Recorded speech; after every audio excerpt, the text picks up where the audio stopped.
Hello po sa inyong lahat mga ka-crypto. Ako po si Pinoy Crypto Trader at sa video na ito ay atin mong pag-uusapan ang tungkol sa balitang ito kung saan ang Reaper Financial CEO ay naglabas po siya ng pahayag na si XRP ay ayan, ito po ay naghahanda para lumago ng 3,510% or patungo po ito sa presyong $22. Kaya ayan, matindi po ang pahayag dito ng Reaper Financial CEO. At ayan, alamin po natin kung ano ang kanyang dahilan kung bakit niya nasabi ito. Pero bago po tayo magpatuloy, ay nais ko lamang po munang bigyang linaw ang aking disclaimer kung saan ang nilalaman po ng video na ito ay hindi po ito isang financial advice. For education and information purposes lamang po ang layunin nito. Maliban po dito ay nais ko na rin pong magbigay babala na wala pong kahit anumang group chat ang Pinoy Crypto Trader. Yan, ang sabi po rito ay Patrick Reilly, the CEO of Reaper Financial, has issued daring projections for XRP, including a 3,510% growth and a forecast that XRP could take the place of Bitcoin. Ayan, ang titindi po ng pahayag rito ni Patrick Reilly. Siya po ang CEO ng Reaper Financial. Ayan, mag-aangat daw po siya ng 3,510%. Ayan. Lalago po siya ng ganyang kalaki na percentage. At ayon po sa kanya, maliban po rito ay mauunahan daw po niya or mahihigitan niya si Bitcoin. Yan. Reilly made the bold comments in an interview with pro XRP YouTuber enthusiast Zach Rector.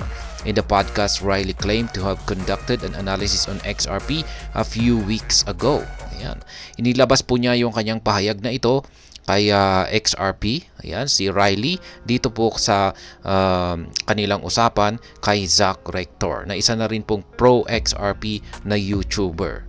At ayan, ayon po kasi kay Reilly ay meron po siyang isinagawang analysis dito kay XRP, mga ilang linggo na ang nakakalipas. Kaya niya nasabi ang matitinding pahayag na ito tungkol kay XRP. XRP surpassing Bitcoin. Per the disclosure, the findings from the research formed the foundation of this belief that XRP is poised to surpass Bitcoin as the leading cryptocurrency during the coming bull run. In his words, what I expect from the XRP going into 2024, and one of the things I'm expecting very realistically during this bull run is that XRP will surpass Bitcoin as the number one cryptocurrency. Kaya yan, ayon po kay Reilly, yan, sa pagsapit daw po nitong paparating na bull run ay mahihigitan po ni XRP itong si Bitcoin. Yan, si XRP daw po ang talagang magpapakita ng napakagandang performance sa lahat ng mga cryptocurrencies. Yan, siya raw ang magiging number one na cryptocurrency.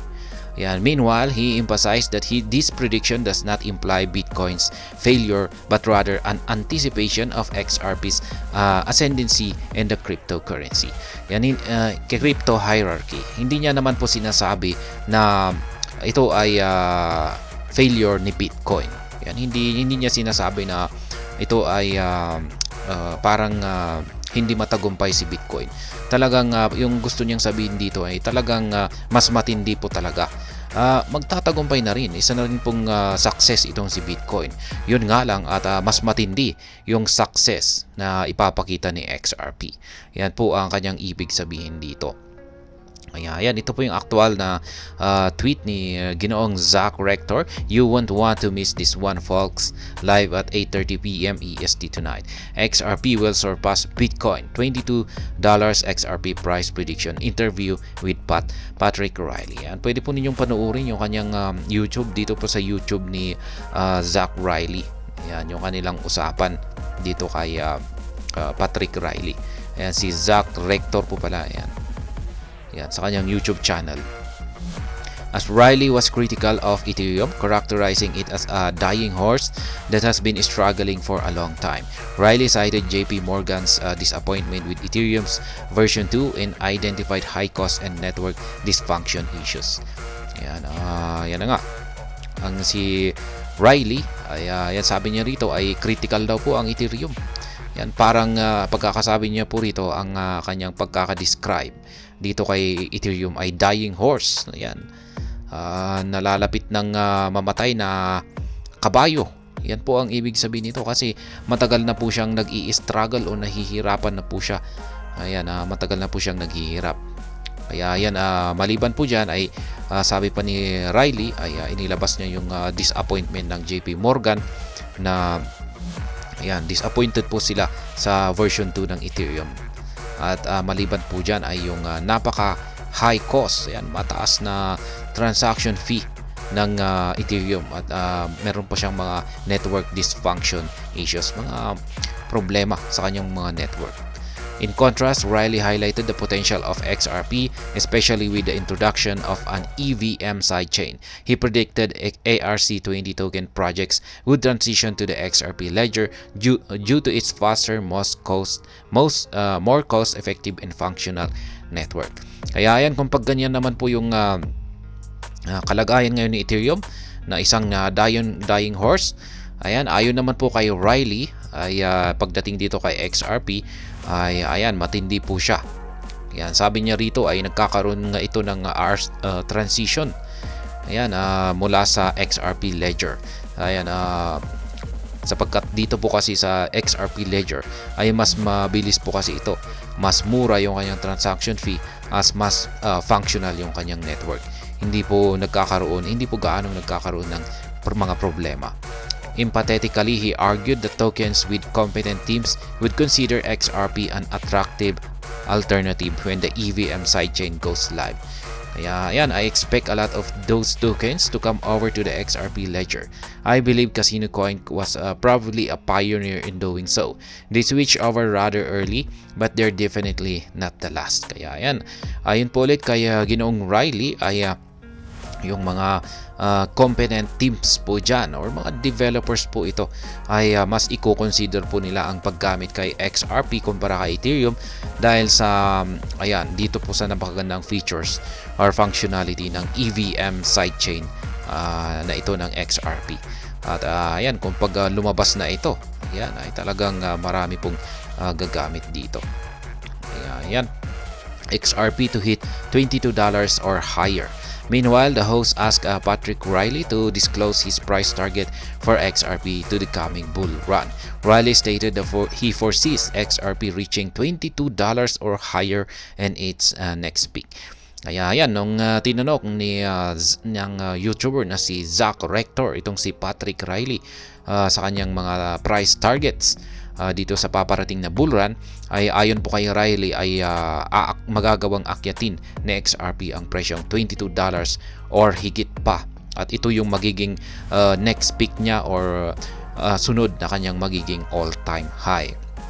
Moreover, he expressed a belief that XRP will maintain a value of over $10 even during the subsequent bear market. Kaya ayan, pagkatapos po niyan ay mami-maintain na raw po siya, hindi na raw po siya babagsak sa presyong $10. Diyan na lamang po siya. Ito na yung kanyang pinaka-lowest price. Maging sa pagsapit ng bear market ay mananatiling nandito pa rin siya, hindi po daw po siya babagsak ng below $10. From XRP's current market value of $0.6094, a $22 price point amounts to a growth rate of 3,510%.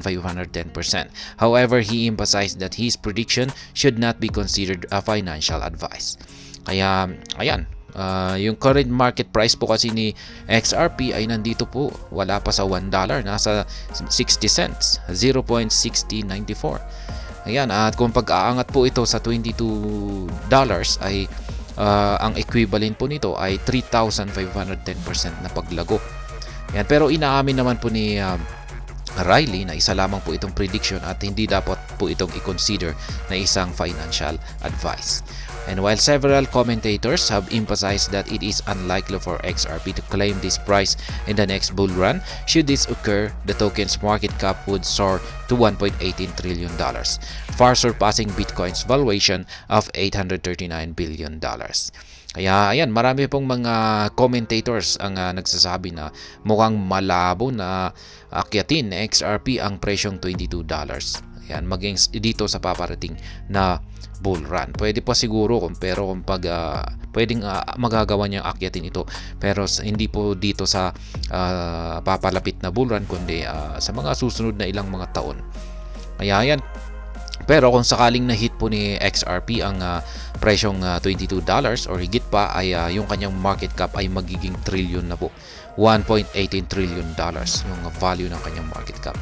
Ayan, mahihigpitan po niya, mahihigitan po niya itong si Bitcoin ng $839 billion. Kaya ganyan po yung kanilang magiging difference or agwat pagdating sa market cap. Sobrang laki. Magiging nasa billion pa lamang si Bitcoin at nasa trillion na po itong si XRP.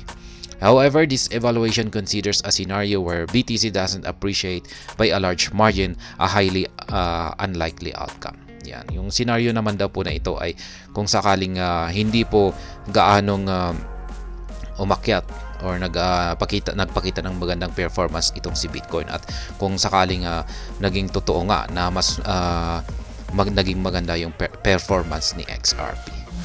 At ayan, yan po ulit ang prediction dito ni Riley. Ayan, si Patrick Riley, ang CEO ng Reaper Financial.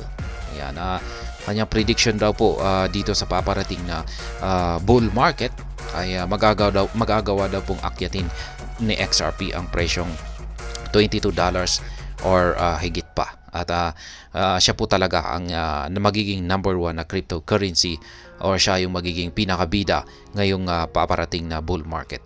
Mahigitan niya maging itong si Bitcoin. At ayun, hanggang dito na lamang po tayo sa video na ito. Sana po ay inyong nagustuhan ang aking paliwanag dito. Kung inyo po itong nagustuhan ay pakiclick lamang po ang like button nito. Para naman po sa mga bago lamang dito, kayo po ay aking inaanyayahan para mag-subscribe. Pakiclick na rin po ang bell icon nito dahil ito po ang siyang magsisilbing notification nito sa mga bago kong videos na akin pong ina-upload sa aking YouTube channel na ito. Marami pong salamat sa panonood. Ingat po tayo lagi at God bless po sa ating lahat.